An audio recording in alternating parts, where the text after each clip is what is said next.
സമീപകാലത്തെ മോശം ബാറ്റിംഗ് ഫോമിനെക്കുറിച്ചുള്ള ചോദ്യത്തിന് മറുപടി നൽകി ഇന്ത്യൻ ക്യാപ്റ്റൻ രോഹിത് ശർമ്മ രംഗത്തെത്തുകയുണ്ടായി. ഇംഗ്ലണ്ടിനെതിരായ ഏകദിന പരമ്പരയിലെ ആദ്യ മത്സരത്തിന് മുമ്പ് നടത്തിയ വാർത്താ സമ്മേളനത്തിലാണ് രോഹിത്തിന്റെ ബാറ്റിംഗ് ഫോമിനെക്കുറിച്ച് മാധ്യമപ്രവർത്തകൻ ചോദ്യം ഉന്നയിച്ചത്. രോഹിത് സമീപകാലത്ത് ടെസ്റ്റ് ക്രിക്കറ്റിൽ റൺസ് നേടാനായിട്ടില്ലെങ്കിലും നിങ്ങളെ ഹിറ്റ്മാനാക്കിയ ഏകദിന ഫോർമാറ്റിൽ കളിക്കാനിറങ്ങുമ്പോൾ ആത്മവിശ്വാസമുണ്ടോ എന്നായിരുന്നു മാധ്യമപ്രവർത്തകൻ ഉയർത്തിയ ചോദ്യം. എന്ത് ചോദ്യം ഇതെന്നായിരുന്നു ഈ ചോദ്യത്തിന് രോഹിത്തിന്റെ ആദ്യ പ്രതികരണം. ഇത് വേറൊരു ഫോർമാറ്റും വേറൊരു കളിയുമാണ്. ക്രിക്കറ്റ് താരങ്ങൾ എന്ന നിലയിൽ ഞങ്ങൾ പലപ്പോഴും ഉയർച്ച താഴ്ചകളിലൂടെ കടന്നു പോകാറുണ്ട്. ഞാനും നിരവധി തവണ അത്തരം കാര്യങ്ങൾ നേരിട്ടിട്ടുള്ള വ്യക്തിയാണ്. ഓരോ ദിവസവും ഓരോ പരമ്പരയും പുതിയ തുടക്കങ്ങളാണ് നൽകുന്നത്. അതിനാൽ പുതിയ വെല്ലുവിളികൾ ഏറ്റെടുക്കാൻ ഞാൻ തയ്യാറാണ്. മുമ്പ് എന്ത് സംഭവിച്ചു എന്ന് അധികം ആലോചിക്കേണ്ട ഒരു കാര്യവുമില്ല. മുന്നിലുള്ള വെല്ലുവിളികളെ എങ്ങനെയാണ് ഏറ്റെടുക്കേണ്ടതെന്നത് മാത്രമാണ് പ്രധാനമെന്നും പരമ്പരയിൽ മികച്ച തുടക്കമാണ് പ്രതീക്ഷിക്കുന്നതെന്നും രോഹിത് തുറന്നു പറഞ്ഞു.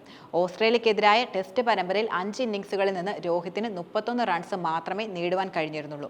മോശം ഫോമിനെ തുടർന്ന് ഓസ്ട്രേലിയക്കെതിരായ അവസാന ടെസ്റ്റിൽ നിന്ന് രോഹിത് സ്വയം മാറി നിൽക്കുകയും ചെയ്യുകയുണ്ടായി. 2023 ഏകദിന ലോകകപ്പിൽ കളിച്ചതുപോലെ അറ്റാക്കിംഗ് രീതിയിൽ ക്രിക്കറ്റ് തന്നെയാകും ഇംഗ്ലണ്ടിനെതിരെ കളിക്കുകയെന്ന് രോഹിത് വെളിപ്പെടുത്തി.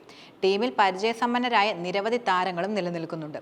അതിനാൽ എങ്ങനെ കളിക്കണമെന്നും അവരിൽ നിന്ന് എന്താണ് പ്രതീക്ഷിക്കുന്നതെന്നും പറയേണ്ട കാര്യമില്ലെന്നും രോഹിത് തുറന്നു പറഞ്ഞു. 3 മത്സരങ്ങളാണ് പരമ്പരയിൽ പ്രധാനമായും ഉള്ളത്.